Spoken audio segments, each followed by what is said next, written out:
Okay. Aloha, everybody. I call this meeting to order, and we'll get started with our roll call. Matt, Chair Aligato, present. Vice Chair Keener, Present. Commissioner Romine, Present. Commissioner Islam, Present. Commissioner Atsuka. Present. Chair, we have quorum. Excellent. Let's get started with the next item on our agenda, which is approval of the minutes from the March meeting.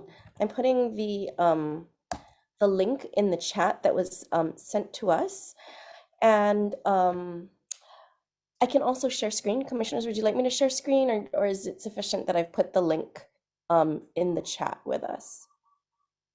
I think it's okay. I just wanted to ask any commissioners whether you have any corrections to the minutes. I know that Commissioner Islam was not present at that meeting. So if you folks can just take some time to look it over and just let me know. I'll give you guys a couple moments, and then I'll just ask you if you have anything to add.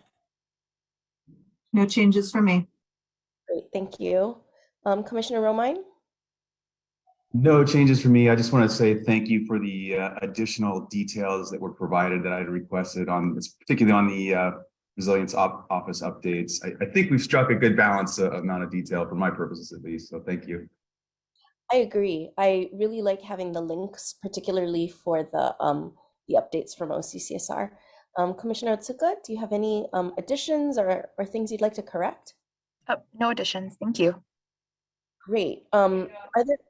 Are there any comments or testimony from the public regarding these minutes? Please raise your hand or indicate in the chat. Okay, seeing none, is there a motion to adopt the minutes of the Climate Commission meetings from March 2023? A motion to adopt. Is there a second? Second. Great. Let's have a vote then, please, by show of hands. Those who would like to adopt the minutes. Noting we have 4 of the commissioners. Anybody who is, any nays, please raise your hand. And any abstentions. Okay, please note that Commissioner Islam is abstaining, likely because she did not attend that meeting. Great, and so we will adopt the minutes from the March meeting. Okay, perfect. Rolling right along. I'd like to turn it over to Director Gonzer to get a report on the activities of the Office of Climate Change, Sustainability, and Resilience. Thank you, Chair. Matt Gonzer, Executive Director for the City's Office of Climate Change, Sustainability, and Resiliency. We'll keep it brief because I know we have really great and important and topical presentations this meeting. But certainly keeping it topical, just wanted to obviously flag for everyone's awareness that June 1st starts the hurricane season here in the Pacific, and it runs through November the 30th. And notwithstanding NOAA and the National Weather Service hurricane forecast just released yesterday of a likely above average season as we are seeing a transition into an El Nino pattern, we know that preparedness is what really matters most, and that really any event can be impactful. And we've seen that over the years, even with low hurricane seasons forecasts. And certainly we're cognizant and looking at some of the challenges and impacts to our brothers and sisters in Guam right now. And certainly we want to make sure that we're doing everything individually and as households and as communities to continue to prepare and become more resilient. And I'll just quickly go through maybe 3 categories of updates around grants, engagements and projects, and some transitions here at the office. I think I alluded to this last meeting in March, but through the months of April and now into next week in June, we're pleased to share that we'll have submitted 5 different grants to 3 different federal agencies. One focused on climate pollution reduction or a climate action plan update with the EPA. Our adaptation team working with community-based organizations and really sort of innovating how we as the city can be direct partners with some of these on-the-ground climate champions. This was a program called the Environmental Justice Government to Government Program.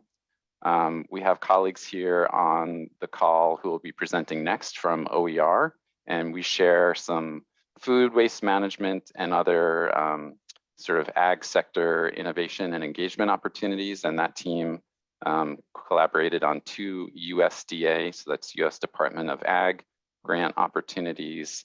And most recently, though not in yet, we'll hit submit next week in partnership with the Department of Parks and Recreation.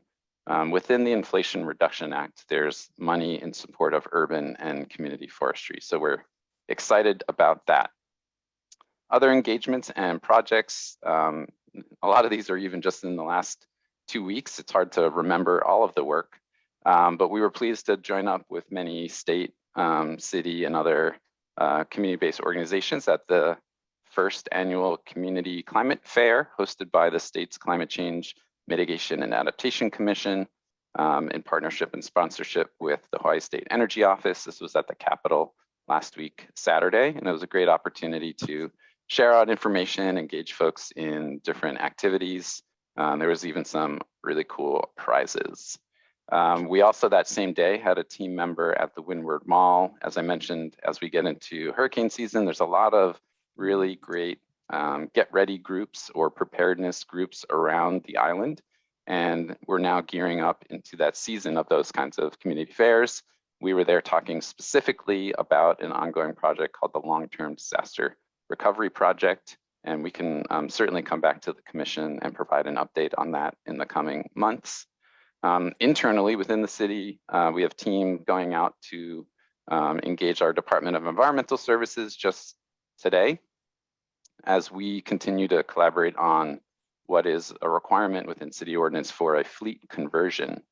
So the city has a whole myriad of light duty vehicles, sedan, heavy duty vehicle, emergency operation vehicles. The bus is a separate category within the fleet conversion efforts, but it's really exciting to now sort of come together around better information and data management to make sure that as we're doing the transition, it's also fiscally savvy, right? We know there's a lot that we can do to even have better information on our fleet management, and we're pleased that we actually have some fiscal recovery fund money to get better data on our fleet use so that we can think through a really economical conversion plan and then help us keep saving monies because the EVs are even that much more cheaper to operate and maintain. I'm probably missing a whole slew of other things, but just to wrap up, we launched a pilot climate champions program with some of the same partners that were collaborators on that EPA grant that I mentioned. And we could really come back at a later date to share 2 updates around the Climate Ready Oahu project and this community empowerment initiative, which is one of the draft actions within Climate Ready Oahu.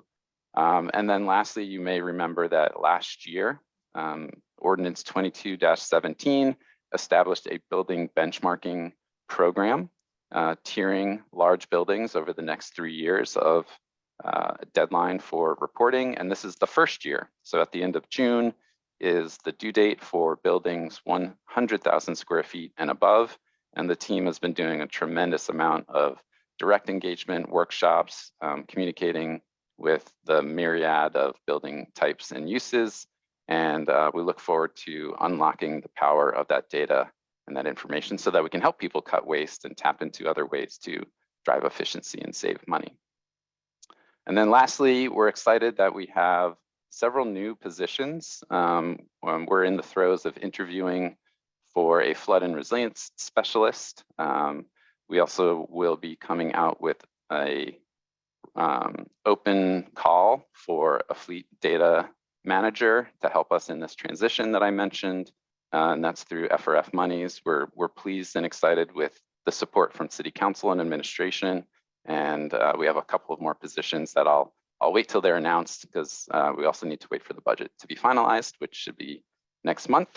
And also wanted to Mahalo a couple of vistas that have turned out. As you know, the VISTA program was always time-bound. It was meant to be catalytic, and we've, over now coming up on 5 years, we'll have hosted 60 or 60 plus individuals, which has been tremendous. And we thank, within the Office of Economic Revitalization, Abby and Rita, who departed in May, and from our office, Alex Grant Hudd, who also completed her term of service in May.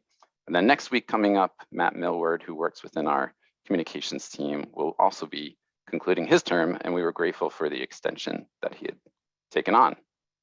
Also just wanted to highlight, certainly grants and budgets and operations and improving city systems is essential for our success. And Sanavi Ong, our budget and operations specialist, has really helped us think through that and improve systems. Regrettably, she will be rejoining the University of Hawaii to keep them active in pursuing grants and managing grants. And certainly that is important as well. She'll be departing CCSR in the city in the month of June, but we greatly appreciate her time with us and thinking through systems improvements. And it's really just going to help us that much more moving forward.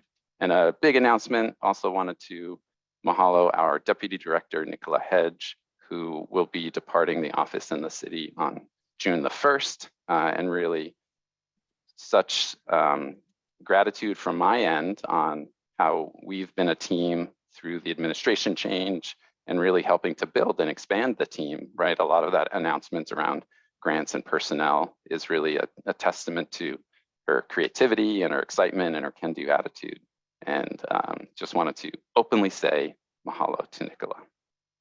Happy to take any questions, Chair. Thank you, Director Gonzer. As always, I feel like you just bring the amazing energy and dedication that your staff has for what an important issue preparing the city and county of Oahu is for what is coming and mitigation, as well as what we can do. I always feel very hopeful when you give these reports, because it makes me feel like we are definitely demonstrating government to community partnerships.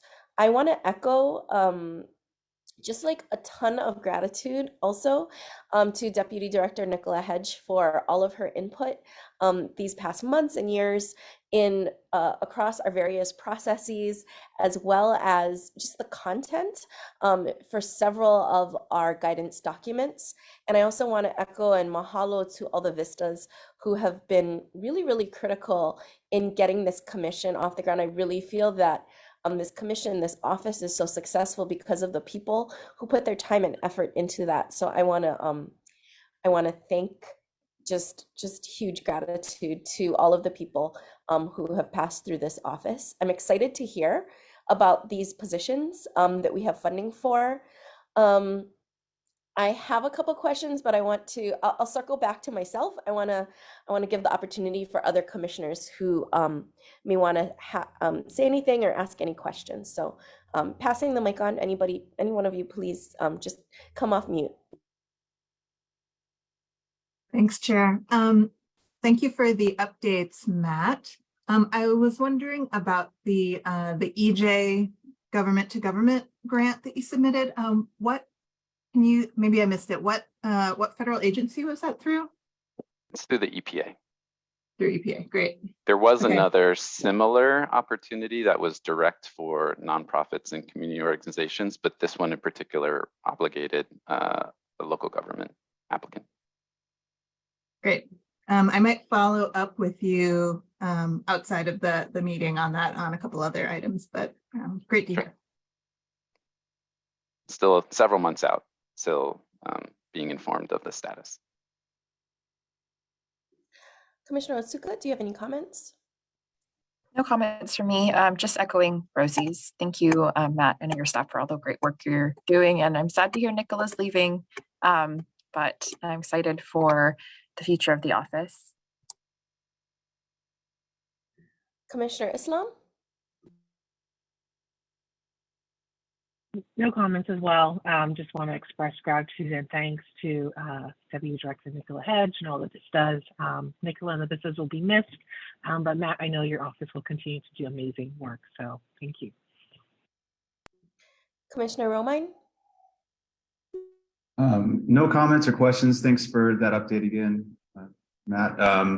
Yeah, just wanted to share my thanks as well to Deputy Director Nicola Hedge going out and to all the Vistas, including our outgoing cohort. Thanks for all your hard work, everybody. So I do have a couple questions, Director Gonzer. The first is I'm really looking forward to hearing some of the results from the Ordinance 2217 Building Benchmarking Program. So my first question is, you said this first round is for buildings 100,000 square feet and larger. Can you just provide a little bit, just for my recollection, what are the different categories? And then also, is this municipal buildings only, or does this cover private sector as well? So this bill in particular, this ordinance is for community-wide buildings. There is another requirement for the city to benchmark annually our facilities 10,000 square feet and above. And that actually was an ordinance that came in at the end of 2020. So we similarly do that and have actually a first reporting in the annual sustainability report. So more of a map-based, location-based, you can point, click, and interact. The data from the community-wide benchmarking really won't be open or public in the first visible opportunity until more the tail end of this calendar year. The ordinance defines a timeline for delivery, which is June 30 annually, a period of review and just gut check and making sure that what was submitted, the individual or the building, the property owner, concurs with the information that we're reviewing and processing. Certainly, as this is the first time, we'll be doing the transparency on the public display of the information. We want to work with individuals and make sure that it's represented correctly. So that'll take some time through the end of this calendar year, but then it'll just become that much smoother year over year. And then the next two reporting tiers will include buildings 50,000 square feet and above in 2024, and then 25,000 square feet and above in 2025. And that will include, maybe around 2,000 to 2,500 buildings around the island. This first round is around 400 to 500, based on the data sets that we currently are operating within.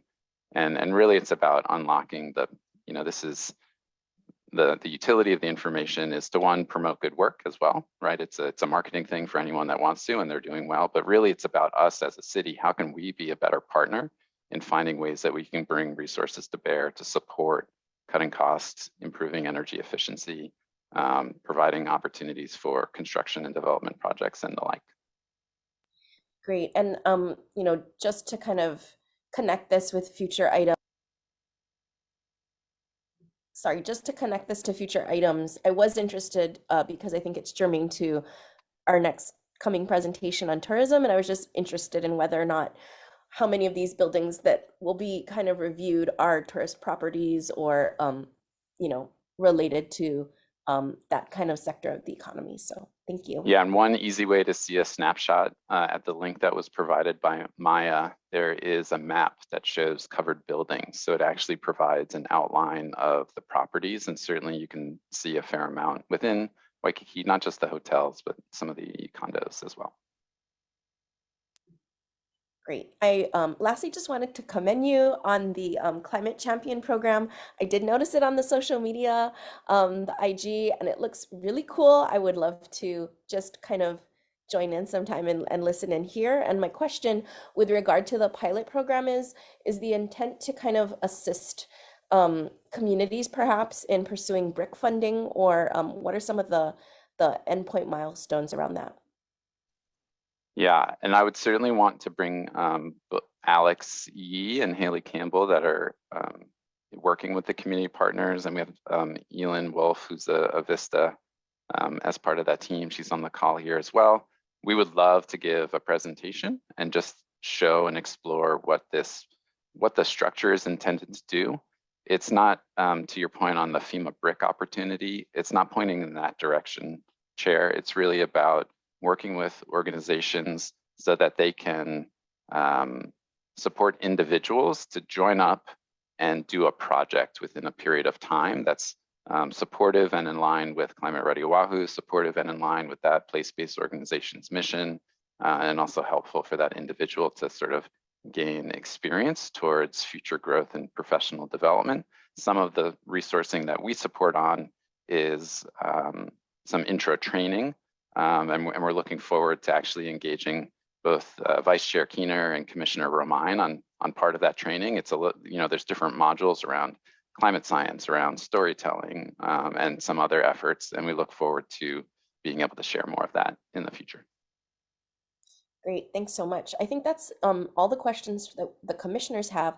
At this time, I would like to open it up for any comments and testimony from the public regarding Director Gonzer's report on the activities of OCCSR.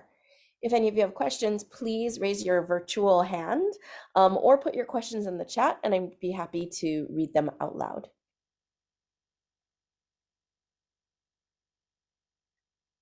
Okay. Seeing no questions from the public at this time, any comments, Mia, from the Facebook community or anything?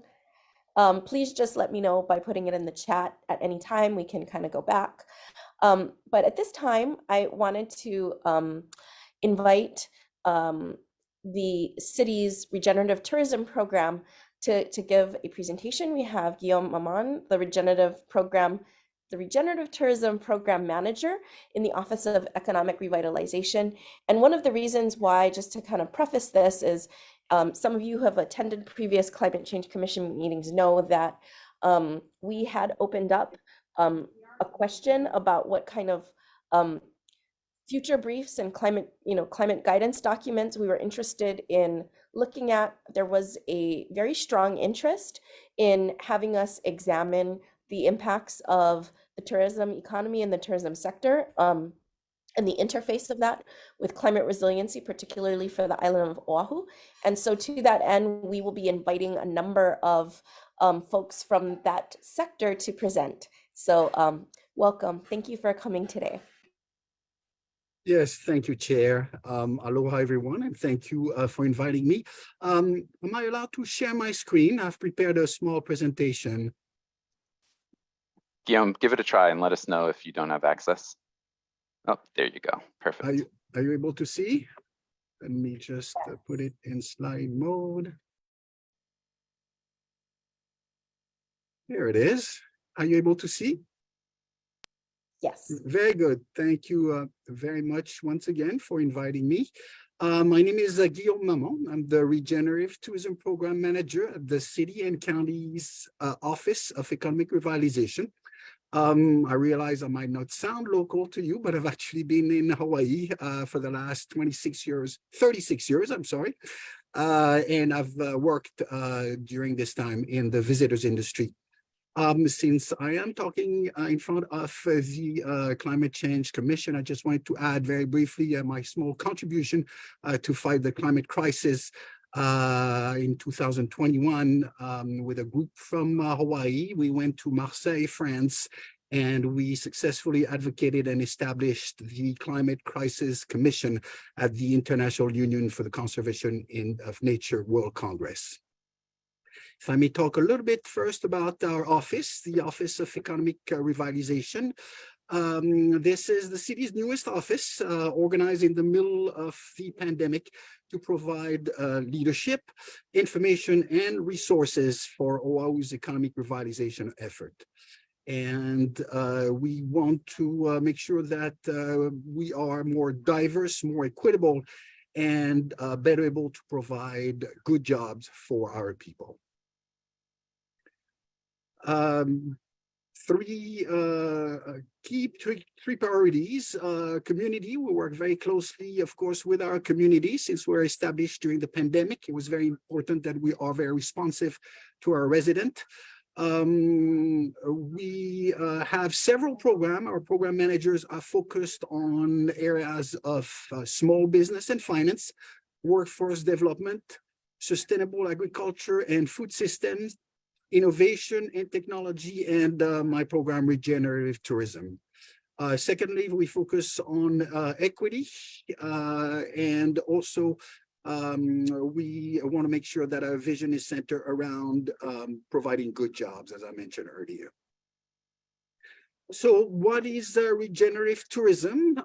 If we have to give a definition, regenerative tourism contributes to the quality of life of local people by satisfying the primary needs of the place. And our mission is to partner with the community, with the hospitality industry as well, to better manage Oahu's visitors for the improvement and the protection of our place here on Oahu.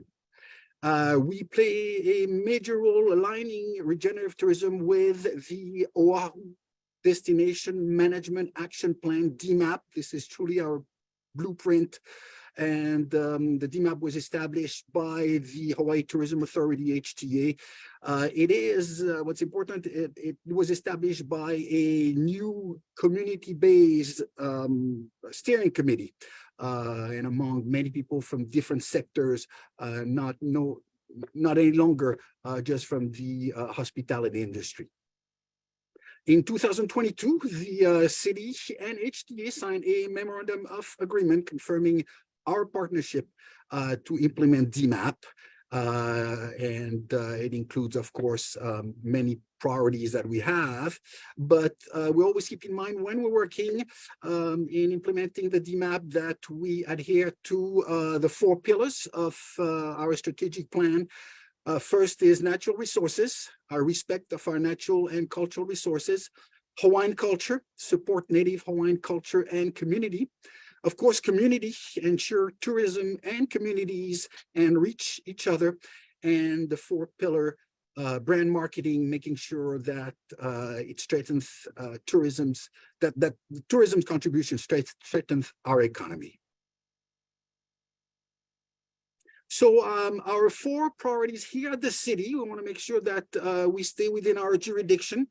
And so to implement regenerative tourism, we work on buy local, how we can help, transportation, short-term rentals, and better manage popular destinations, which what we call here hotspots, how to manage our hotspots. So the first one, buy local. The first thing that we did, and we invited actually our colleagues from CCISR to come with us as well, but we partnered with HTA, the Oahu Visitors Bureau, the Council for Native Hawaiian Advancement, the Hawaii Public Health Institute, and the Center for Good Food Purchasing to create the Good Food Show for the hospitality industry. So in February 7, 2023, we brought the most influential buyers in the hospitality industry with Mayor Blangiardi to sign the Good Food Pledge. And the pledge is a commitment from those leaders of the hospitality industry to establish a baseline and increase their percentage of locally grown fruits, of buying locally grown fruits, vegetables, and protein. It was also a venue to connect hotels and restaurants together with our local farmers and producers. Indeed, we had 25 vendors that came.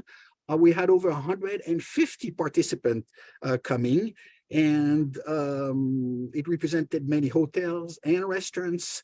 We're very happy to see the result. Over 23 companies signed the Good Food Pledge, among them big hotels like the Hilton Hawaiian Village, for example, Halekulani, 4 Seasons, representing 5 locations in Hawaii, Ritz-Carlton, Highgate hotels, also representing over 12 properties in Hawaii. So we're happy with the results, but it was truly just the first step. Now it's very important that we follow up with the hotels and the farmers to set up systems for buying, reporting, and auditing, so we make sure that there is indeed a baseline that has been established, and we continue to follow up every 6 months and of course yearly to make sure that there's an increase.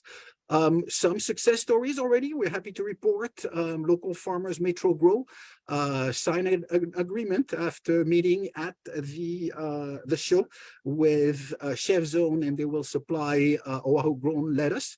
We also have food producers, several of them met at the show, and success story with Kokuka yogurt, Hawaii vinegar, and others have already made their ways in our restaurants and bar. So we're looking for more stories. We are going to talk to farmers. We're going to work with, of course, our food team here. Dexter Kishida is leading this program. We'll make sure we work very close together with the local farmers and with the hospitality industry. Another thing that we are doing with our farmers is the farm tours. And as a matter of fact, the first farm tour is going to take place less than a month ago on July 21st. We're going to do a preliminary farm tour with an electric bus, bringing people from here to 5 farms in on Oahu, and it's going to highlight cacao and honey. So it's going to be a chocolate and honey farm tours. We have identified 5 farms at the moment, and hopefully we're thinking about doing different farm tours, perhaps with rum, with cheese, and other farmers here on Oahu. When it comes to transportation, OER is collaborating with our colleagues at the city, with the Department of Transportation Services, the Department of Park and Recreations, and also CCSR, as well as other partners such as HTA and OVB to create a website, getaroundoahu.com, and it's designed to help tourists and residents with transport on Oahu. And basically it will help them using all modes of transportations other than cars. Of course, when the rail starts, we're going to be adding the rail, but we already have the bus, biki, walking, of course, and any type of transportation that would help our visitors and our residents not needing a car when moving on Oahu. If I may, I'd like to take this opportunity also to thank CCSR Deputy Director Nicola Hedge for his strong leadership in the cohort that we had with getaroundoahu.com. I'd like to say that I would like to invite you to take a look at the website. It is live at the moment, but we have not yet officially launched it. We want to make sure we cross the I's and dot the T's, but any comments from you will be highly valued. Once again, it is live at the moment.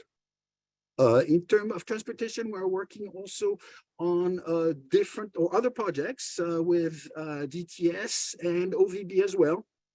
And we are developing a mobile app using geofencing that will offer information regarding alternate modes of transportation in Waikiki. So people along Kalakaua walking will, if they have the app open, they will be able to get pinged and get information on bus stations not very far away, biki stations. If we can identify someone walking from one place to another or going in the direction of the zoo, for example, we'll be able to offer several modes of transportation. This is something that it's at its infancy at the moment, but we are excited to work on this project.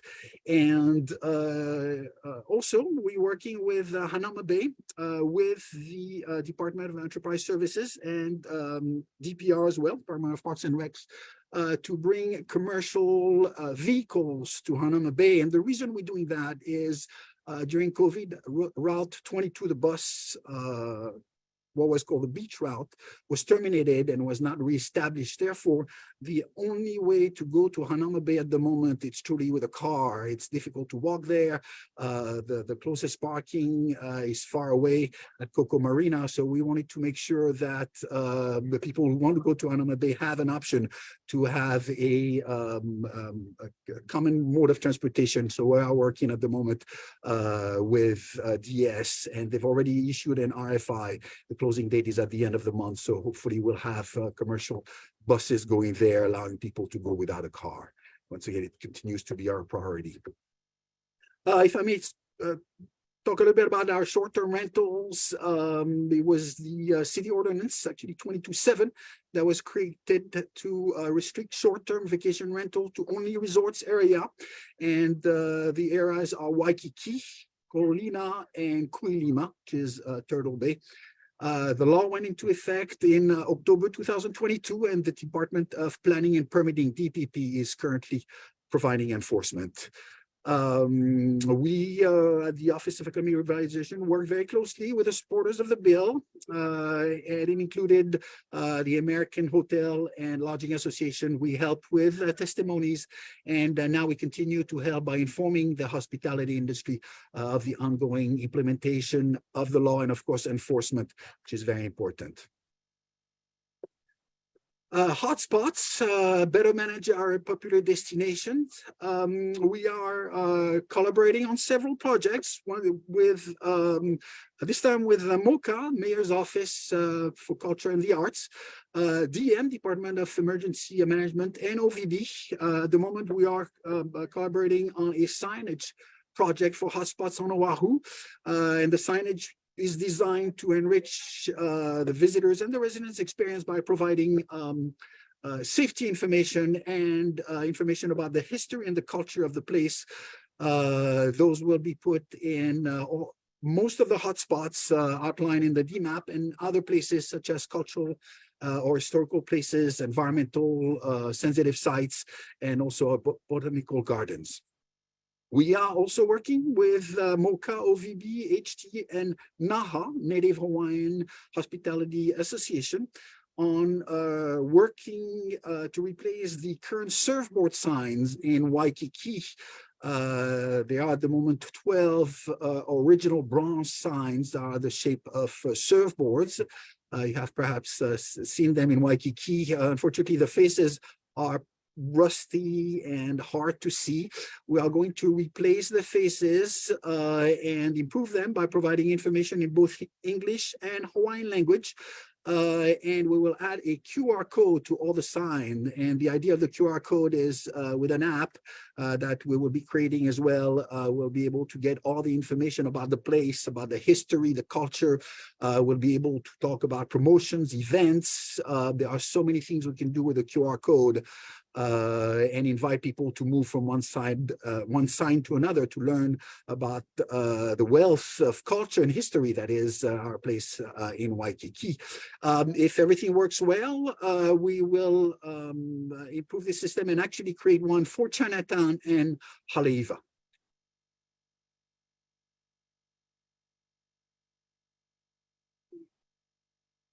So on the key takeaway, if I may conclude, our community wants the visitor industry to take better care of our place and our people. We saw that during the pandemic, so it's something that we are very aware and that we're working on. And this is the first time that the city is taking a leadership role in regenerative tourism, but the question is regenerative tourism working in Hawaii? And of course, it's a little hard to tell. I started a little bit over a year ago. It is definitely a marathon and not a sprint, but we had positive impacts, on Hawaii. On Oahu, specifically with working with our partners, the hospitality industry, HTA, the airlines, and of course, very importantly, our community. So if we look at numbers, we always compare numbers with the year 2019 for two reasons. First reason is because 2019 was a record year for the arrival of visitors in Hawaii. We had 10.4 million visitors, generating $17.7 billion in spending. The second reason is because it's difficult to compare 2020 and 21 because we were pretty much shut down for the entire year of 2020. We saw actually our state going from the lowest unemployment rate to the highest in the nation almost instantly. And 2021 was also a difficult year. So if we compare to 2019, once again, 10.4 million visitors, $17.7 billion in spending. In 2022, at the end of the year, we witnessed 9.2 million visitors, representing a 12% decrease in the number of arrivals, while the spending was nearly $19.3 billion, representing a 9% increase from 2019. So we have to be cautiously optimistic, but it looks like we're making some progress. Of course, there are several factors to take into consideration, specifically when we're looking at the expenditures. We have to take into consideration inflation and other factors, but it's obviously something that is moving in the right direction. So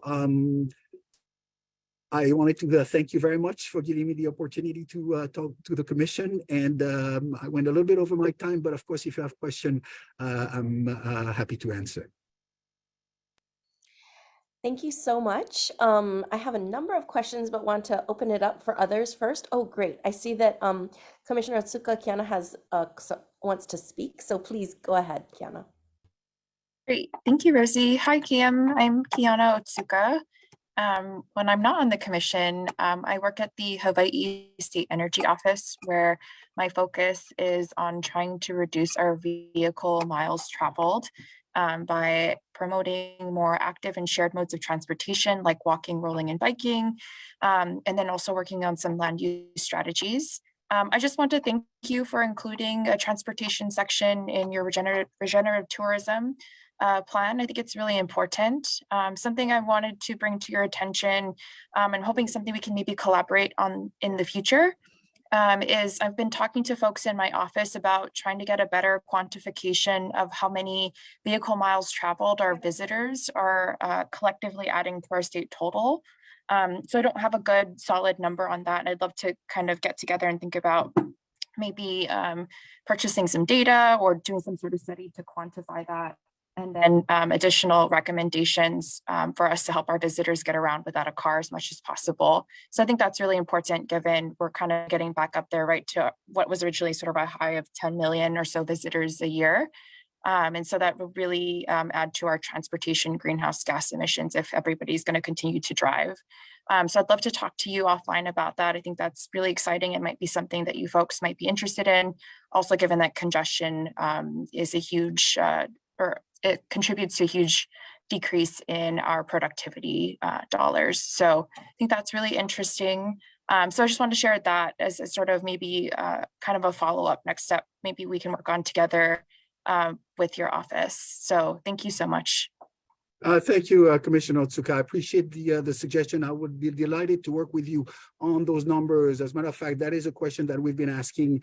We're fortunate to have actually a new addition to our office, a person who's taking care of data analysis. So she will be, Leno will be happy to help us in that area. And I'm working very closely with Jennifer Chan, also at HTA, who's working on the Symphony dashboard and all the data from the hospitality industry. I'd love to include Jennifer and Lenore in our meeting if we meet with you. And I appreciate that. That would be a very important KPI for us. Yeah, I'd love for us to make it as easy as possible, or I should say as easy as it is to rent a car, right? You get to the airport, super easy. You see the sign that says rental car this way, get on the shuttle to get to the rental car, and it's not as easy, right, to hop on the bus from the airport, for example. Yes. So I'd love to make it as easy as possible for folks to get around without a car, and also provide some sort of incentive and ideally disincentive too. So thank you. Yes, no, thank you very much. And we've established, and we all know that if someone rents a car at the airport, it's pretty much over. They're not going to rent a car, parking, and then take the bus.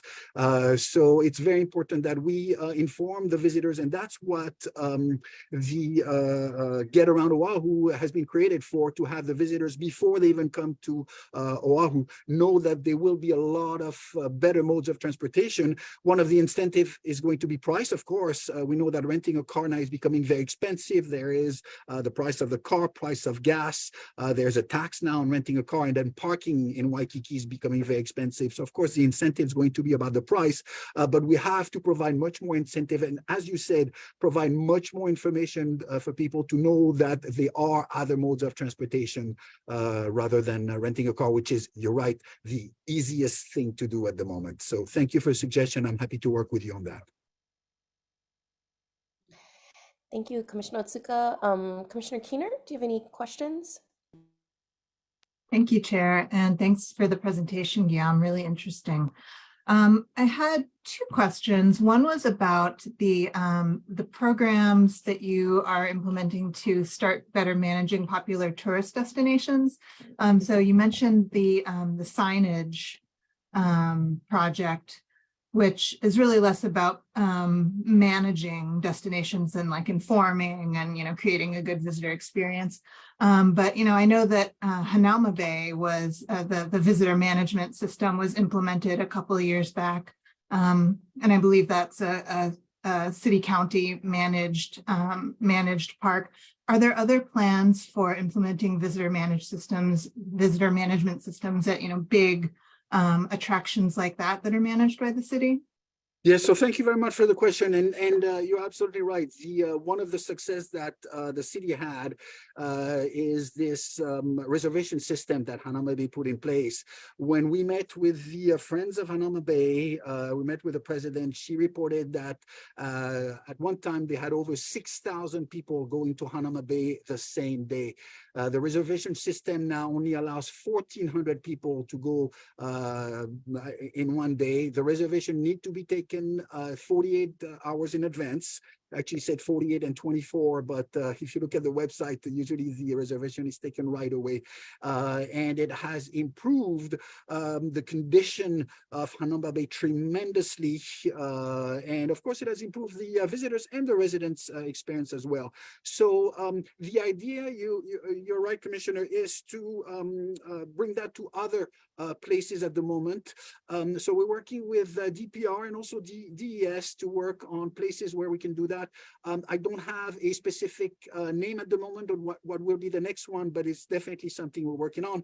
And I'd like to add that this is not our jurisdiction, but the state also at the Leahi imposed that reservation system through the DLNR, and I think this was also a good example. So we're really taking example on each other, and I know that other places, not on Oahu, but in other islands, Haena, for example, on Kauai, are doing the same type of system. So this is something that we're definitely working on. I'll be happy to when we have identified the next destination, the next hotspot. I'll be happy to get back to you on those. Yeah, I know we'd be interested in hearing about future destinations that are going to come under that system or possibilities. And then kind of related to that, my next question was about resource management specifically and freshwater use management. So a lot of we've had a lot of freshwater, various types of emergencies and crises on the island over the past few years, and the visitor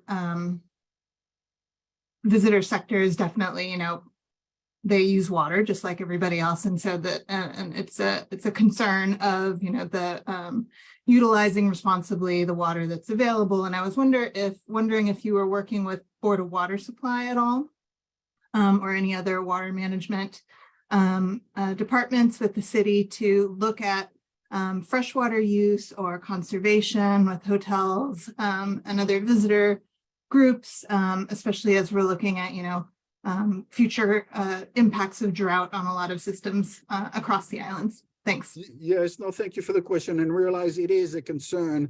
About 60% of those 10.4 million visitors are coming to Oahu. So we have 6 million visitors on Oahu when there's only 1 million of us. So it's important that we take that into consideration in terms of consumption of our natural resources. I have not worked very closely with the Board of Water Supply at the moment.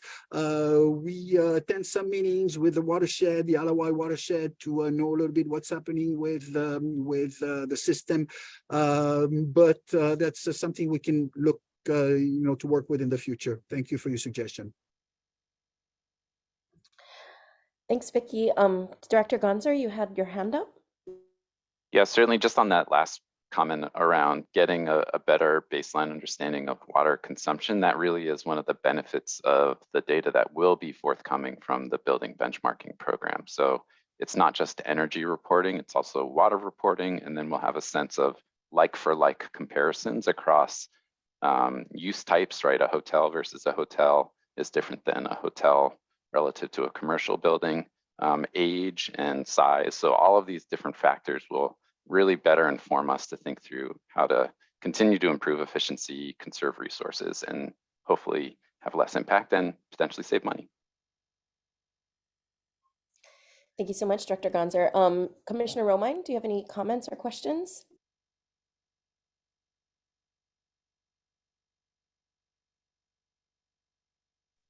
Sorry, couldn't access my unmute there. Thank you very much for that overview and all the great work coming out of your program.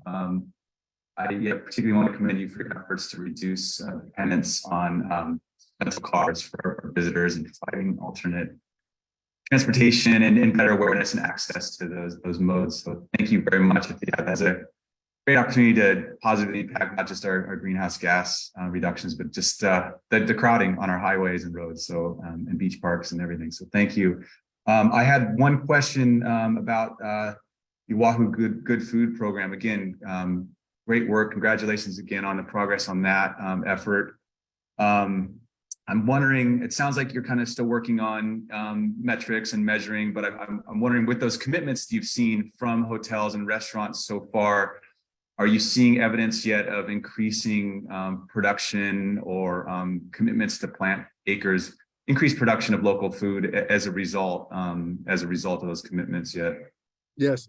Thank you very much. We're very excited about this, the Oahu Good Food Show, specifically for the hospitality industry. And we're very excited about the response that we had from the hospitality industry. We didn't expect that many hotels.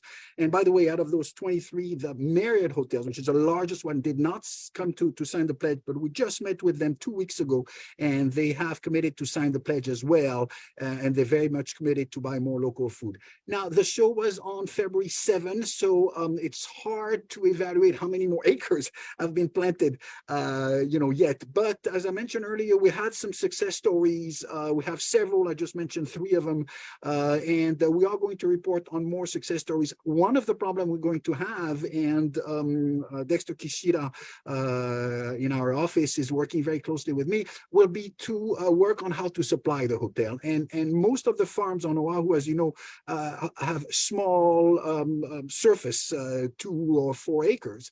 A Hilton Hawaiian Village, for example, needs 1,000 to 2,000 breakfasts a day.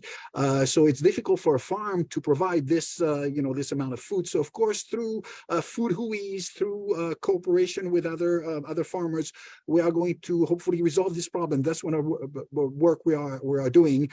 So Dexter is working on that side, and I know Dexter is online here with us. Very happy to collaborate with him. And I'm on the side of the hotels, communicating with them to make sure that once again they establish a baseline and they increase their consumption. We're happy to report that hotels like, for example, Kahala Hotel, where the Kiska program is already reporting over 54% of their food purchased from local farmers and producers. So that's something that we're excited about. Once again, it was a few months ago in February, but we were looking forward to look at exactly what you're asking, improvement in terms of farm producing and hopefully increasing our amount of farms in Honolulu, which is going to be good for many reasons. First of all, that the Good Food Show for the hospitality industry started with a survey that was done by Professor Agrusa at the University of Hawaii that mentioned that over 67% of visitors wanted an authentic experience when it comes to dining. So the Good Food Show is going to be good for our visitors, of course, for our hotels, because they will be able to provide better food. I know they had problems. That's one of the issue that was reported to us, having a certain form of consistency when it comes to getting the food from our local farms. It's going to be good, of course, for our farmers. They are going to be able to improve if they have a specific commitment. Now they're going to be able to plan better. And at the end, it's going to be better for our community because we will have a more sustainable mode of more sustainable agriculture on Oahu. So I hope I answered your question in terms of the success stories. We'll have more to come. Thank you for that. Yeah, look forward to an update in the future, and thanks for all your hard work so far on that. Thank you, Commissioner. Director Gonzer? Certainly, we appreciate the opportunity to share on our engagement with the private sector, but we would be remiss if we didn't also say that the city is a partner. And one of our first gut checks is to assess our own food purchasing practices. We're not a large institutional food purchaser, but we do purchase food through our Department of Parks and Recreation, our Department of Community Services, and our Department of Enterprise Services has vendors at various city operations. So we're similarly doing the dive into our baseline assessments to then think through what might be available, appropriate, and possible in the near, mid, and long term. And Dexter and Guillaume are really helping to shape that as well, because we need to walk the walk too. Thanks. That's great. Commissioner Islam, do you have any questions or comments? Yeah, thank you, Dylan, for an excellent presentation. So many good context out there. I've actually been poking around your Get Oahu webpage, and I really like the idea that you guys are going to develop that app. I think that makes it really accessible for visitors, but also for locals. But one thing I have is I want to know kind of how else are you going to be communicating this out? Will the hotels be sort of promoting this as well to sort of, inform visitors about alternate routes of transportation? I love that you guys have, different itinerary packages as well too, and talks about the routes that you can take. And then the second one, I think is really just about building upon traveling with Pono and sort of connecting just cultural awareness, stewardship of the land. I think that's something that could be further developed. I like that you're looking at, developing multilingual language for Hanauma Bay, other areas as well. But I definitely think that's something, tied, at least when I think about, regenerative or revitalizing sort of tourism, is connecting our tourists to our place and understanding why they're here, why they're going somewhere. So if the Get Around Oahu could sort of build upon that in sort of a usable sort of mobile app, I think that helps to successfully sort of tie together, reducing carbon emissions in addition to being very aware about, this unique place of Hawaii. So. Yes, thank you, Commissioner Islam. So to answer actually your last question first, when it comes to traveling Pono, actually on the app you will see there's a travel with Aloha, and we are once again the website has not been officially launched, but it's something that we are going to work on very, very closely. And as I mentioned earlier, the principle of regenerative tourism is to care about our people and our place. So it's definitely the first two priorities that we have. So that's important. In terms of how this website is going to advertise, as I mentioned earlier, really the idea is to have a visitor know this website before they come to Oahu. So that's going to be a priority to us because, as I mentioned earlier, once they rent a car, it's over. There's no more other modes of transportation for them. So the Oahu Visitors Bureau has been a very strong partner with us, and they have a vast network of travel agencies, hotels, and places specifically because they attend a lot of conventions and conferences. Matter of fact, the executive director was just in San Antonio last week. So when we're ready to officially launch, it will be part at the moment of the HTA website. So people who are aware of HTA will be able to look at it, and it will be advertised with all the travel agencies and travel companies for people coming to Hawaii. OVB, as a matter of fact, has a budget for advertising through the DMAP funds, and they have also committed to do some advertising about this website. We're also going to work on the SEO, the search engine, to make sure that if people type travel, transportation, Hawaii, Oahu, the website is the first thing that comes around. So that would be an important way on to advertise and to make sure that people planning their trip to Oahu know about it. Just a small little story I have to tell you. When I first came to Hawaii, I didn't know much about, it was 36 years ago, didn't know much about transportation, and didn't have much money. I just had a backpack, so I walked from the airport to Waikiki. Just a small story I wanted to share. Thank you so much. I have several. Oh, sorry. Commissioner Islam, I'm sorry. Do you have any more? It's okay, Rosie. I just wanted to say thank you. It's great for the updates, but please continue. Yeah. Mahalo, Commissioner.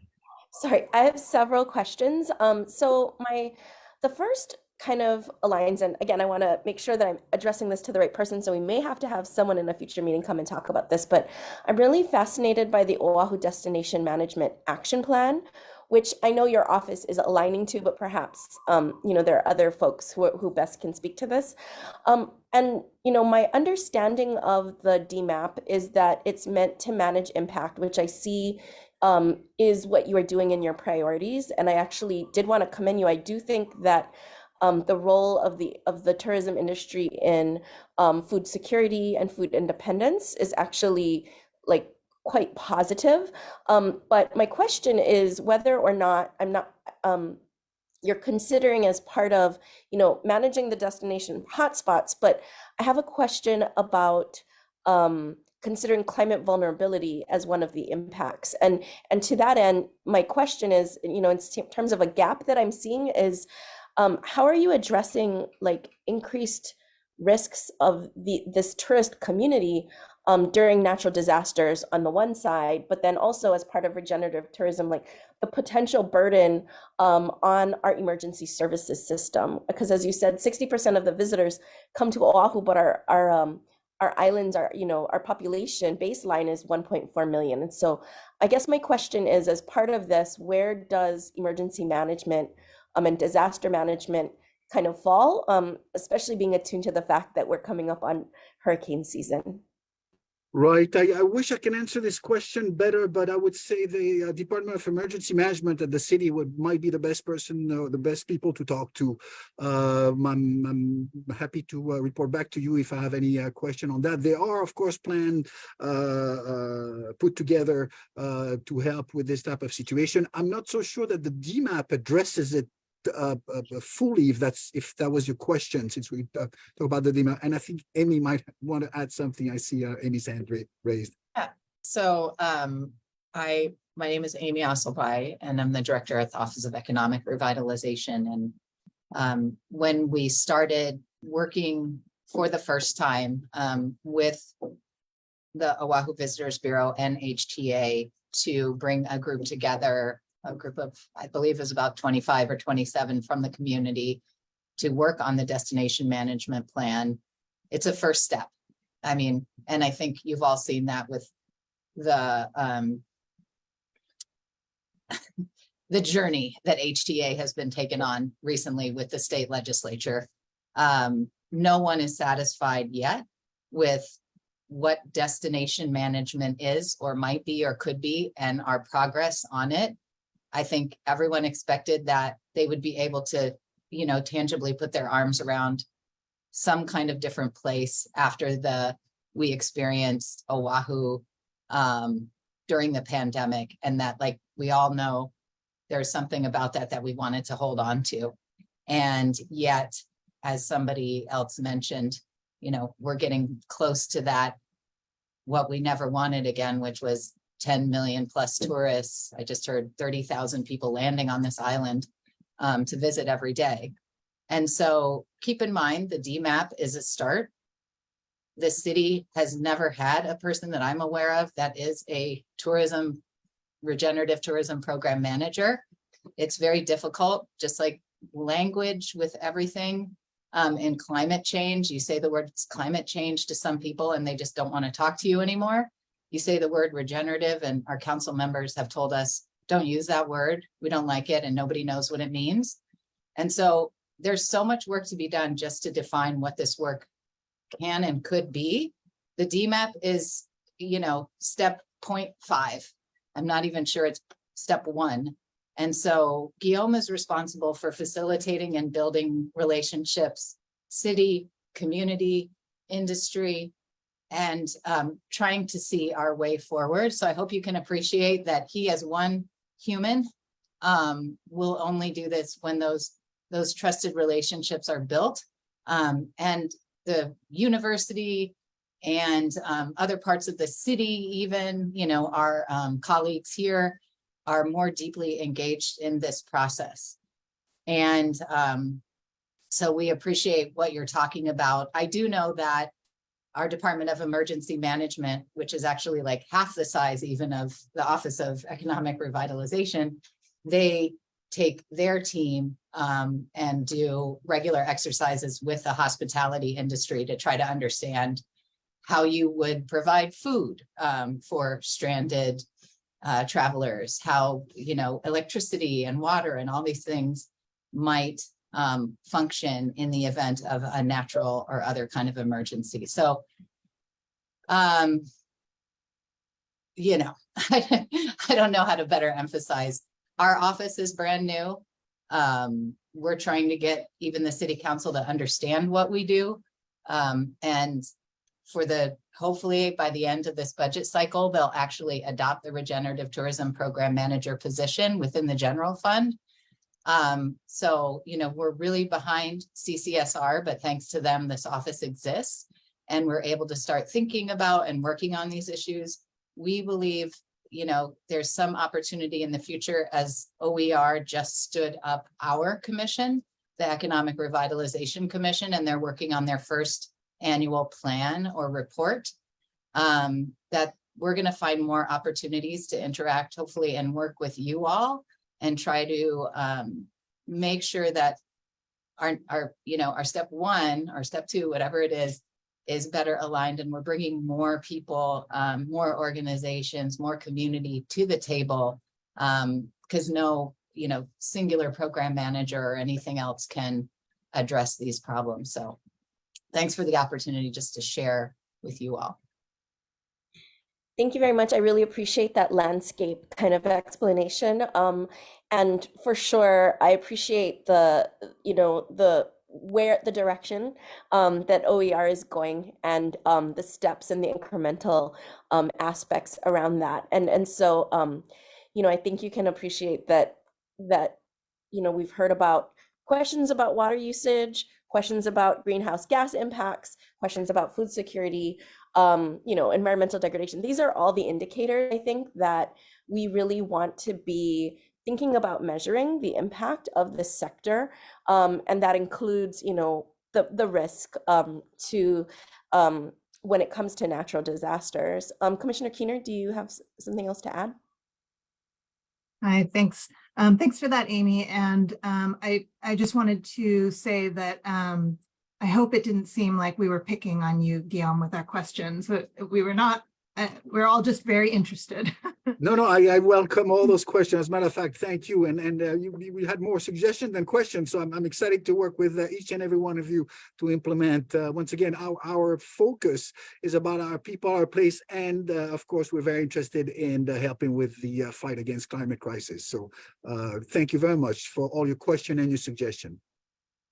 Yeah, absolutely. I was just going to kind of end by saying really a fascinating tension in that, hotels are part of like international chains, and that perhaps they have, a limited involvement at this regional and local level, yet we know that climate impacts are very local. And so I'm very interested in, how in the local system, amongst the local hotel industry or the local tourism economy, what kind of networks can you guys form? I know that, there likely are networks that inform each other when there are, natural disasters and emergencies, but maybe thinking a little bit more long-term, I would be interested in kind of understanding how to facilitate that. And then finally, as you both mentioned, this is something really new in regenerative tourism. And I was just wondering if there are any external examples or models that you guys have looked to or to draw upon that, we can also look to and learn more about. I have to say, thank you for the question, Chair. I have to say, I at the moment, Hawaii seems to be leading the way in terms of regenerative tourism. When I first took over the position, I looked at different places and different ways of where regenerative tourism was implemented. Surprisingly enough, I saw that Saudi Arabia is making a lot of effort in terms of regenerative tourism. My home country of France, I know, is trying to make a lot of efforts as well. I think the Paris Accord brought a lot of interest for the government in order to help with climate crisis, and of course now regenerative tourism. But I have to say, when I look at the DMAP, and as Amy said, it's really a starting point, but we seem to be leading the way when it comes to this type of tourism. But we're always happy to every time there we share. I know that Aspen actually had a some kind of a DMAP as well, Aspen, Colorado. So I looked at it as well. They had a management action plan. So of course we try to stay as informed as possible, and we're happy to help each other. As a matter of fact, if I may add, I need to give credit where credit is due. The Get Around Oahu was inspired by the Get Around Kauai.com transportation, and I think they did a tremendous job during COVID with that. Of course, Oahu being a bigger place with more modes of transportation, we were able to get inspired and copy their concept. So we are always helping each other, not only here in Hawaii, but when we talk to other people around the world, we try to get inspired. This is an ongoing issue with everybody. I think a lot of people now around the world are looking at regenerative tourism. Great, thank you so much. At this time, I would like to, I did want to note, Amy dropped in the chat that there was a Vista in 2021 investigating models of regenerative tourism worldwide. If she did write up a report, if they wrote up a report, I would love to kind of, see that, if that could be shared as we kind of think through the intersection between regenerative tourism and climate resilience. I think it would be really great to see what folks elsewhere in the world are doing and to draw upon. At this time, I wanted to open it up to see if anybody in the public who's in attendance has any comments or testimony or questions that they would like to add on to this. And as a reminder, we have a 3-minute time limit on that, but please indicate in the chat or by raising your digital hand.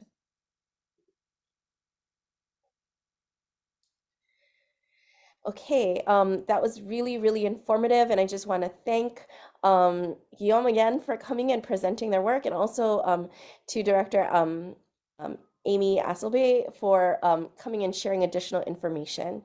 And so at this time, we're going to transition to our next agenda item. I'd like to invite Haley Cook to present on the 2023 Annual Sustainability Report. She's a Policy and Research Manager for OCCSR.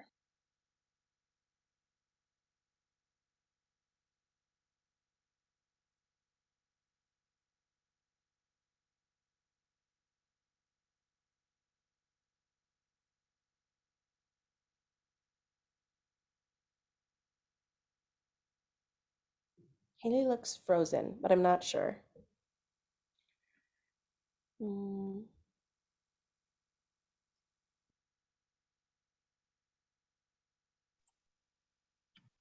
Everybody, can anybody hear me?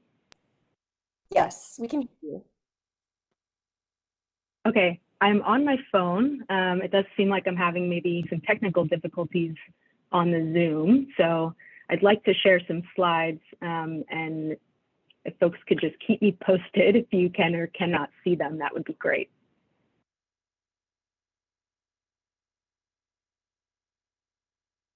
So are people able to see that on their screen? Yes. Okay, great. So unfortunately, I'll keep my video off to preserve some bandwidth, and I'll get started here. But thank you for the opportunity to present on the 2023 Annual Sustainability Report. My name is Haley Cook. I'm the Policy and Research Manager with the Office of Climate Change, Sustainability and Resiliency. And I'm presenting today as part of the team that helped prepare this report, along with our communications team, our sustainability data analyst, AmeriCorps Vista, and the many inputs of city agencies as well. So we mahalo their collaboration here. The 2023 Annual Sustainability Report primarily looks back at calendar year 2022. In some cases, we are using fiscal year 2022 data, and then in some cases where data is maybe not always as updated as often, we report the most recent available year.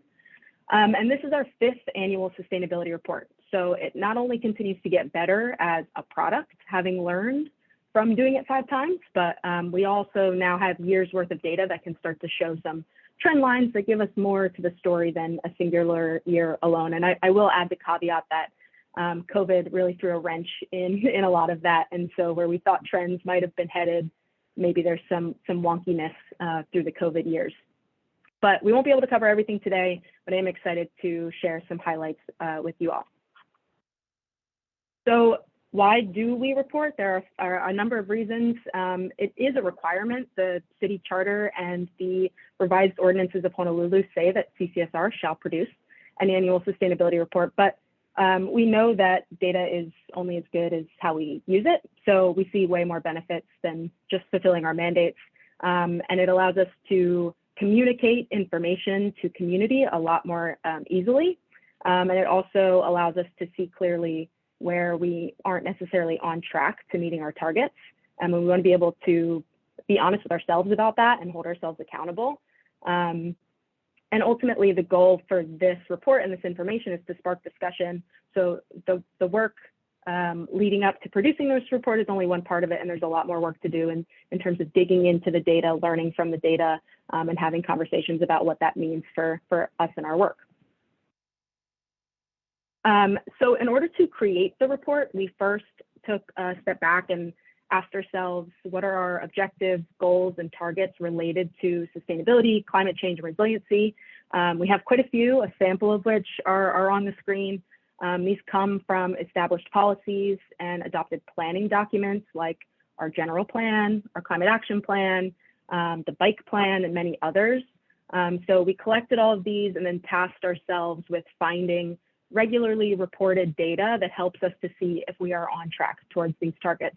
So throughout the report, you'll see these as headers above data. And that indicates which target we're speaking to when we're looking at any of the specific data indicators.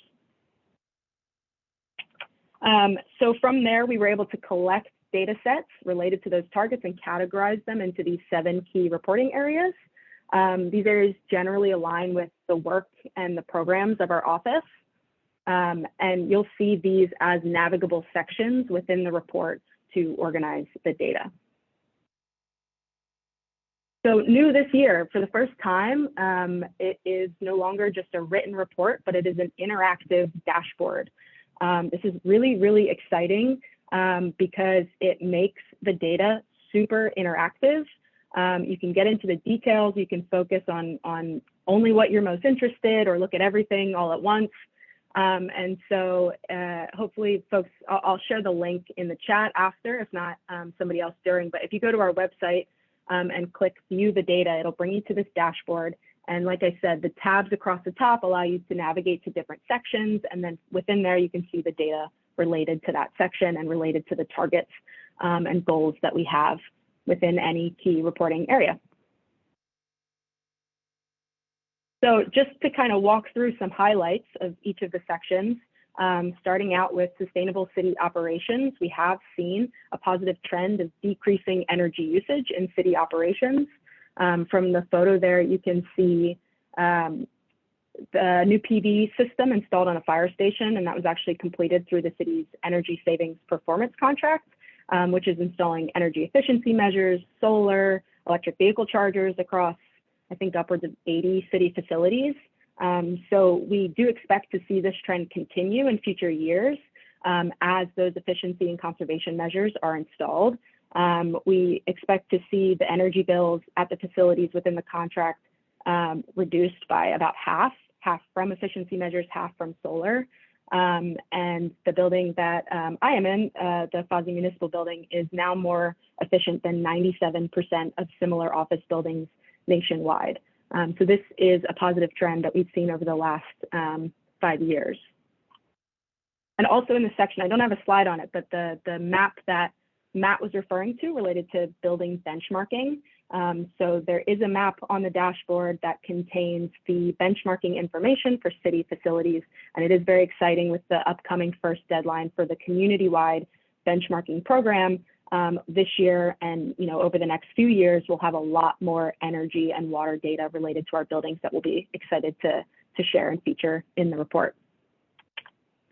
On the transportation side, we can see that demand for electric vehicles is exponentially increasing year over year. There's more than 40 EV models on the market, and major markets like California have established policies to prohibit new gas cars within 10 years. So we're going to continue to see this demand rise.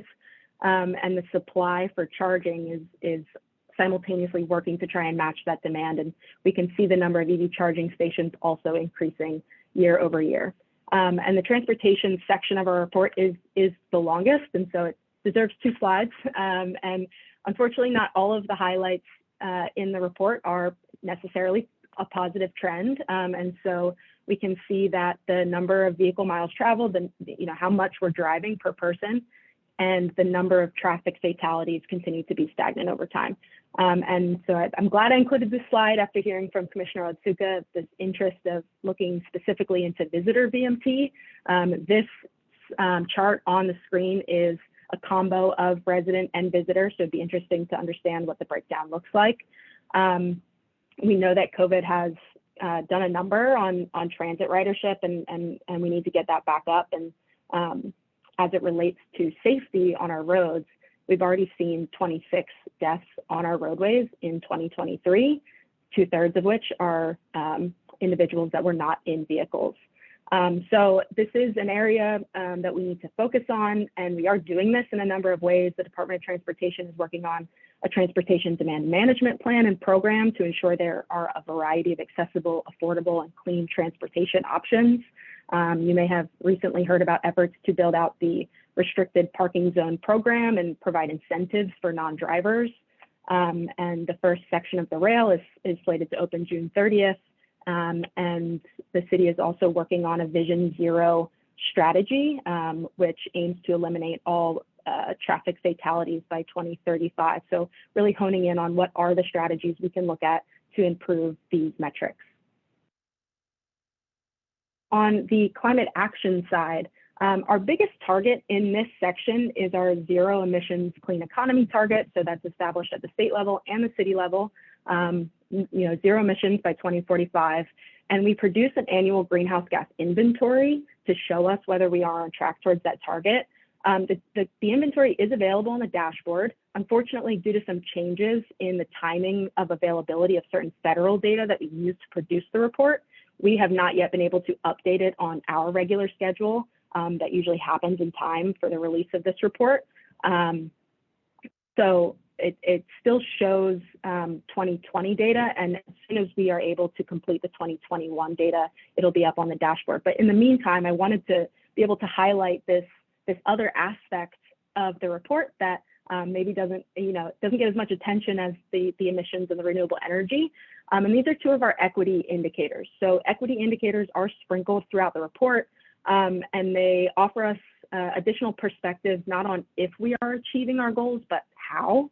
And so on the left, we have a map of energy burden by census tract, and this you can interact with on the dashboard. This is based on data from HECO that tells us the average household spends just over 3% of its income on electricity bills, and an energy burden is considered high when that percentage reaches 6% and severe when it reaches 10%. So on average, we seem okay, but there are households that are facing high and severe energy burdens today. So how are we looking at targeting resources and support to those areas? And interesting to look at that in tandem with the chart on the right, which gives us a glimpse at what kinds of households are taking advantage of clean renewable energy and reaping those rewards of lower energy bills long term. And we continue to see that those with incomes generally above the area median income are the ones seeing those benefits, who are taking those opportunities because they have the means to do so. So how can we support access to those cost savings for more low to moderate income households? On the disaster preparedness side, we continue to seek out and secure federal opportunities, federal money for projects. So in 2022, we secured over $2.5 million in FEMA funding. And you can see by the chart that just continues to increase year over year as we have capacity to seek out that money and manage those projects. And on the waste side, we have seen a general decrease in the amount of waste being produced over the last 5 years. A little bit stagnant between 2020 and 2021, excuse me, but generally a decline. We are still seeing some stagnation in terms of our recycling rates and our landfill diversion rates. But the city has set up a source reduction working group to explore new strategies for maintaining this downward trend of waste production.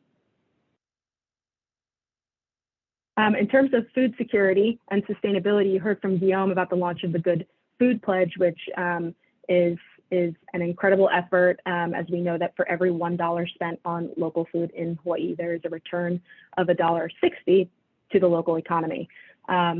So excited to see that work. And then also I wanted to highlight the Oahu Compost Project. This is a partnership between city agencies, nonprofits, and businesses that collect food scraps and unused food from Chinatown businesses and either redistribute the usable food or compost the scraps. So I share this because this section is actually our newest. It was first added to the report last year. So in terms of data availability and trends, we're not necessarily at the same place of being able to look at all of the data and see the exact story it's telling us as some of the other sections, but there's so much great programmatic work that we are excited to see get off the ground, and will also be able to provide us data into the future related to this work. In terms of climate adaptation, I'm excited to say that we are beyond the halfway point of our tree planting goal. That is to plant 100,000 trees by 2025. And we have secured federal money to update the island's tree inventory and increase plantings in underserved and undershaded neighborhoods. And the tree inventory map exists online, and you can access that through the dashboard as well. And the Climate Ready Oahu efforts to produce a climate adaptation strategy are still underway, and excited to highlight in this section the community engagement that has happened through this project to engage so many more community members in thinking through what climate adaptation looks like for Oahu. And then just kind of to close, we know that not all success or actions boil down to data or a specific measure or a chart. So there were so many other big wins last year, and the dashboard is super exciting, but it doesn't always leave the space to be able to write the story and share all the pictures and kind of celebrate all the wins. So there's so much else going on that we're hopeful to be able to in the future just make the dashboard as robust as possible to get all the good news out there and all the stories out there. So with that, I thank you for the opportunity to share the report and welcome any questions that you might have. Thank you so much, Haley. That was really comprehensive, fascinating. I'm absolutely fascinated by all of the data and can't wait to nerd out. At this time, I want to invite questions from any of my commissioners. This time, maybe we'll start with Commissioner Romine. Okay, thank you, Chair. Yeah, I am nerding out as well on some of the charts that were presented. I'm excited to dig deeper into some of these. And any resources you might provide. Particular, I'm kind of trying to study the municipal electricity usage chart, and it's a little hard to tease out where. It's nice to see that overall decrease in usage. It's a little hard to tease out within that which sectors those decreases came from. And the thing that really strikes me is that I wasn't aware of is the amount of electricity use in regards to water supply. And I need to get more educated on that. I realize I would just like to know, just at a basic level, is that go primarily to water pumping? And if you have any stories or any resources on that topic that we might go to, for further learning, I would really appreciate it. Yeah, certainly we could, again, Matt Gonzer, Director for CCSR, we could get more information from the Board of Water Supply. Their main energy operational demand is just from that, Brad, right? We're the energy it takes to pump water up from the groundwater, store it in higher elevation locations, and allow the system primarily to flow through, head and gravity flow and pressure. We benefit from that, but it does take a lot to bring the resource and transmit the resource to other locations. The Board of Water Supply, on the more buildings and facility side, they went through their own energy savings performance contract several years before we did. So at least, I look across the street at the main headquarters here on Baratania Street. They've done the in-building efficiency efforts, but really on the operational side, a lot of it is on the getting the water where it needs to be and transmitting it throughout the system. And then some on the quality control and ensuring that it's ready for us to consume. Thank you for that. Yeah, I guess there's challenges and opportunities both when it's when you see large usage in one sector like that. And I understand too that there's real concerns about maintaining resiliency in water supplies as well as environmental waste systems too. So yeah, thanks for that additional information. And yeah, look forward to educating myself some more on all these topics. Thank you. Thank you. Commissioner Islam, do you have any questions? Thanks, Chair. Haley, excellent presentation. I love that the data is now all interactive. I was looking at two sections, really kind of the energy. Brad, I'm really happy you brought up the nexus between water and energy. I think that's a topic that's been in the building field that's not actually heavily researched. But there's a lot of carbon emissions that's just outputted for conveying water to all of our sites. So it really looks at sort of off-site resources and then what we can begin to do to decentralize those utilities. But what I was hoping for is, and I like that there's a decrease sort of in energy use by all these departments. What I think would be nice moving forward is to do perhaps an overlay to see where renewables are helping with that efficiency, because I really want to sort of understand how we're reducing energy demand to our utility grid. And then whether the renewables are on site or if they're like future contributions from community solars or assets that are added to HECO's utility grid. But the big thing that I was looking at, and I love that there's an equity piece, is looking at that energy burden, right? Particularly when we look at affordability in Hawaii.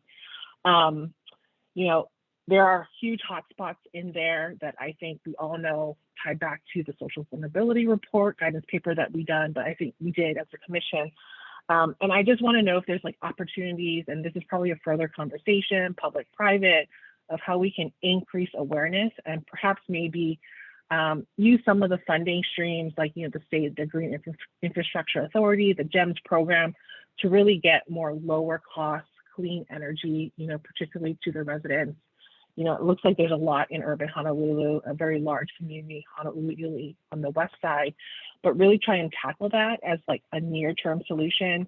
The IRA has a lot of benefits out there, right? That gives LMI communities or funders, developers that want to invest in those communities greater rebates, that hopefully we can sort of translate those energy savings down to the tenants so that they can use that excess money to buy better food, get better housing, invest in their education. So I just wanted to highlight that. I think it's great that you're showing that sort of synergy or that intersectionality between energy and equity. I would love to see more of those things kind of laid out in the subsequent sort of sustainability plans. But thanks for all the data. Just want to look at it further. Thanks, Yeah, Melanie. thank you, Commissioner Islam. I'd just say heard on both points, and to the first one in terms of the overlay of renewable energy and electricity usage, we do have that information, so it's something we're playing with, and definitely look forward to showing what percentage of our consumption is being provided by renewable sources. As to the second item, that is something we're definitely exploring. We're looking at a affordable housing retrofit program. How can we bring resources in to just provide that work to the places that need it the best, and then let those savings kind of fall down to the tenants. So it's top of mind for sure. Thank you. Let us know how the architecture profession or whatever can help with that too. I think it's top of mind for everyone, right?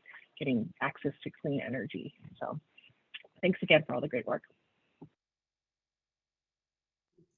Those were great comments, Commissioner Islam. I wholeheartedly agree. Commissioner Otsuka, do you have any comments on the presentation?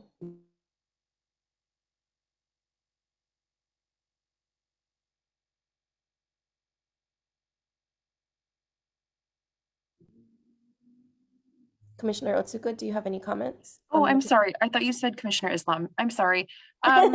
Haley, thanks so much for your great presentation and for your office's hard work on this report. I love how comprehensive it is, and it's touching sort of all of our permit points, obviously, by the title of its report. I just wanted to note, and I was going to note this in our announcements later, that I'm so happy you folks are highlighting our fatalities as a climate measure. As you folks probably already know from your lived experiences, whether someone feels safe using a certain mode of transportation is one of the biggest indicators of whether they'll choose that mode of transportation. So the safer we can make our active and shared modes of transportation, particularly our infrastructure, the more likely people will be wanting to choose that mode of transportation, both visitors and residents alike. So I'm glad you're including fatalities in our statistics, and unfortunately those are going up. So that'll be a big part of our strategy to be carbon net negative by 2045 and meet all of our climate and energy goals. So that's all I want to mention. Thank you. Sorry, sorry, Rosie. Thank you so much. And Commissioner Keener? Everyone already hit on my comments, so nothing for me. I'm just really enjoying scrolling through all the data right now on my other screen. Thanks. Yeah, thank you. I think I just want to spend more time digging in, but I do take Commissioner Islam's comments really well, and I do think that a greater, to the extent possible, to make more, using the data to make us aware of equities. And I really also think that it's very, very smart to have us think about how some of these IRA monies can be applied to these areas. And the data that you have really lays bare the areas that we can focus on and draw resources to. So I really commend you on this data, and I'm excited to just nerd out about it more later. Any comments or questions from the public regarding the annual sustainability report? Please raise your virtual hand or add any questions to the chat at this time.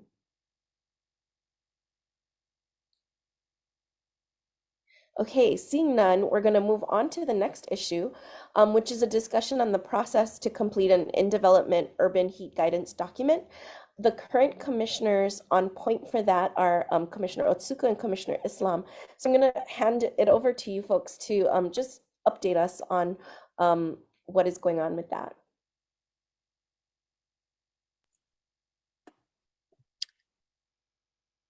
Melanie, do you want me How to sort of start? Oh. Sure, yeah, and I'll Sure. chime in, yeah. Okay, great. Hi, everybody. So last time we met, we discussed bringing the stakeholder questions to the commission for discussion. So Rosie, just wanted to get some guidance on, because the questions weren't shared in the mailing, whether we can discuss them today or we have to wait for the following meeting, or if we can just pull them up now. Are you saying because they aren't included in the materials for this week's meeting? Correct, yes. I believe out of an abundance of caution, we probably should not discuss them. Okay. What do you think, Matt? As presented in the agenda, it was a discussion on the process moving forward, not on the content of the last draft version. But we do have the a link to the draft that was included as part of it. So what I would say is, out of an abundance of caution, let's talk about the process, and then in the next meeting we can include the questions if you would, if you think we should discuss them beforehand. Also take some input on Vice Chair Keener, who is former Chair Keener, if you have any ideas about proceeding procedurally. I think that's the best way, right, Vicky? Yeah, I mean, I trust you guys, whatever. I'm always inclined to use less caution, but I'll just go with you guys. Okay, let's discuss the process, and then if you have the question, if you feel like the questions need to be vetted, what I would say is let's include it in the materials for the next meeting. Okay. So to give you folks a quick update, and Melanie, please chime in as you feel is necessary. So we are working on finalizing our stakeholder questions. We're planning to have our stakeholder meetings in the sort of first few weeks of June. And as part of that stakeholder engagement and outreach, we're planning to do virtual meetings, as well as provide a survey, an online survey for folks who aren't able to join us at those meetings to provide feedback. Let me see my other list of things. So Kara, who's our Vista helping us with this project, has helped prepare a doodle to gather availability from the group. And then Melanie and I will be working on a slide deck to sort of intro the guidance document to the stakeholders. And then we'll continue to collect feedback, work through the input in sort of July, and sort of finalize in August is sort of our goal, and to present to you folks in the fall of that year. That sounds great. Did I miss Those are about anything? the highlights. Oh, sorry. Go ahead, No, Melanie. I think those are the main ones. I think just community engagement in June is really kind of our main item right now. And then we do hope to kind of get this paper finalized before fall or by fall and present back to the commission. So yeah, we have about 50 organizations that we're intending to reach out to. It's a broad spectrum, community health organizations, professional, private practice, public that are in the built environment, city and state. And so I think it's going to be a nice sampling of how, you know, extreme heat impacts all sectors of our community. That sounds great. I think in hearing your process, and I think you guys should completely move forward. I don't think that it's necessary for us to preview the questions or the summary. You got it. I do want to, you know, I believe, and Director Gonzer can comment that OCCSR is available to support, as you do have a Vista as well. And I commend you. That's an amazing amount of organizations that you're pulling together. It looks like it's going to be very comprehensive. Matt, do you have anything else to add? No, I think that well describes the opportunities moving forward. We're eagerly interested in being participants and recipients of the developing guidance ourselves. You know, we're not, we're in the throes of thinking it through with the Climate Ready Oahu efforts as well. We've also been getting contacted actually by more in the health profession, trying to learn more about heat in particular. So we appreciate the continued guidance and really the deliberations to make sure that they are as inclusive and impactful. And now certainly with even the updated climate change brief, right? Like it's all still very topical to keep us moving forward with the most current information. And I'll just add, oh, sorry, go ahead, Rosie. Oh, that's it. I was just gonna say, yep. Just really quick, to respond to that, Matt, we have on our list of stakeholders the primary community health centers. So those are in neighborhoods that are serving those who have less access to health services and have poorer health outcomes. So I'm really hoping to gather their feedback and have them be as involved as possible, given that we know that it'll have severe impacts both on like residents' health, but also on resources and whatnot for our community health centers. So really hoping that they'll participate. That's wonderful. Thank you for your continued work on this, both of you. And the timeline sounds great. We're looking forward to hearing their feedback and bringing this to a close so that this information can really be shared with the public. At this time, I want to open it up again for any questions or comments from the public regarding this matter. So please feel free to raise your hand or put any questions in the chat. I'm going to ask OCCSR staff if there have been any comments or things in the Facebook Live that I may have missed. I occasionally forget to check on that. But in the meantime, if anybody wants to ask any questions. Okay, great. Seeing none, we're going to move on to the next item. So the next item is communications and correspondence from the public. We don't have any this month, so we're just moving on to the next item. So the next item is public input for matters not on the agenda. And basically, this is the time for anybody who is online or on the Zoom call in the public to raise up anything that wasn't on our agenda.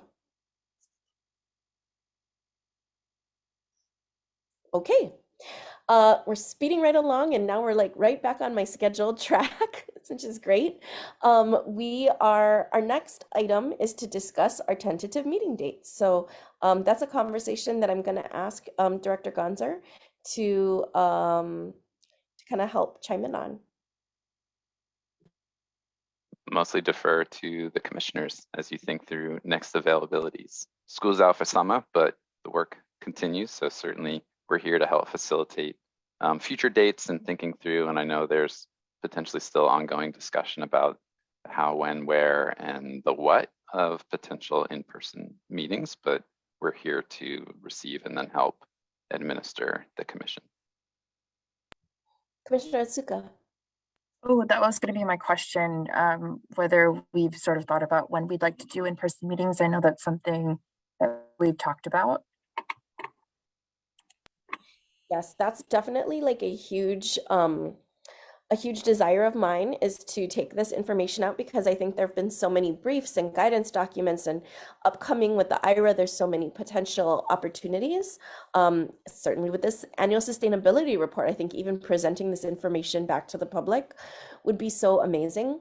I was also mindful of the fact that I think for the past spring, and I don't know if it's all complete yet, but Director Gonzer can let me know, the mayor was holding these town halls, and that was, really wanting to allow mayor to have, that focus on those issues that were really, really important and not wanting to dilute or divert away from that. However, I believe those are done. Is that correct, Director Gonzer? As of last night. Yep. Oh, right. Wrapped up at Pearl Harbor Elementary last night. Yeah, so I mean, kind of wanting to give us the space to build up and analyze, but what we were looking at, I think, ideally would be 2 dates close together, the content being pretty much the same material at different locations on Oahu. And it being kind of like this is who the commission is, these are some of our products, and it having be a listening session. So that's kind of what I'm thinking, in order to just be like a very open space for the community to kind of bring forth what they see as being very important regarding climate change, is my thinking, and wanted to get feedback from the commissioners about timeframes. It is the summer, as Matt said, school's out. I know many of us might be traveling, and so those are considerations for our time. And of course, briefs are moving forward with feedback, community engagement, as well as research around them. Do any of the commissioners have anything that they want to say with regard to this? Otherwise, I think what I'll work with Matt to do is to identify some potential dates. It will involve a doodle poll of some kind. I had one comment, Rosie, and well, I know we've talked about this, and I agree about the kind of introducing the commission and talking about our purpose and some of the products. But I guess I don't see the listening sessions as, I don't think the main point should be to kind of open for discussion of what, the community is thinking about with climate change. It should be more in the focus of what the commission can provide to bridge the gaps with what is already there, being provided by the community engagement processes that CCSR has already done a lot of, saying, what is the gap that we can fill to maybe translate some of that, or yeah, I guess just with our role and the types of products that we produce, what is that value add that we can provide to what CCSR and the city are already doing?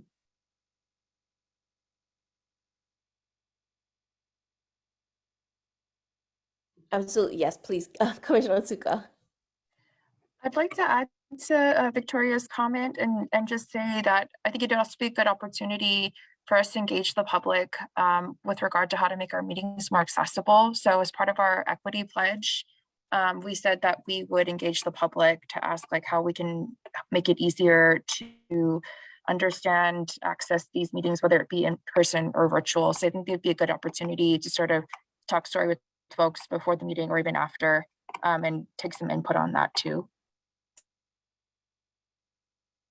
I would add too that certainly since we help administer, like should the commission want to even put out some kind of survey or questionnaire and field that, now, then, or thereafter, we can certainly support on that. That's a great idea. Thank you. Commissioner Romine or Commissioner Islam, any comments? And I'm also seeing, thank you, Commissioner Otsuka, for noting that you'll be off island most of July. Oh, and Keener's off most of August. Is this lining up well? Great. I'll just add my availability. Fall will be a bit challenging for me. So if there is opportunity to do something in the summer, then great. If not, I'll try to attend virtually. So Great. I'll just wait for the scheduling poll, but I may have some conflicts if we're sticking with that kind of fourth Friday of the month in June and July. Okay. Thank you. I appreciate this conversation, and I'm not going to give up on this. So any other, I think, it's evolving, and I'm really enjoying and appreciating the comments to help shape the content as well of this. I think it's really come a long way from what we had initially maybe envisioned, but I like where it's going a lot. At this time, I wanted to ask if there are any announcements from OCCSR or anybody else out there, any announcements about events or publications or just emerging issues that are germane to this commission that you all want to share with. Great. Dropping in the chat. Commissioner Otsuka, do you want to read it off? Yeah, sure. I had two announcements. One in relation to Haley's portion of the climate report about safety and our fatalities.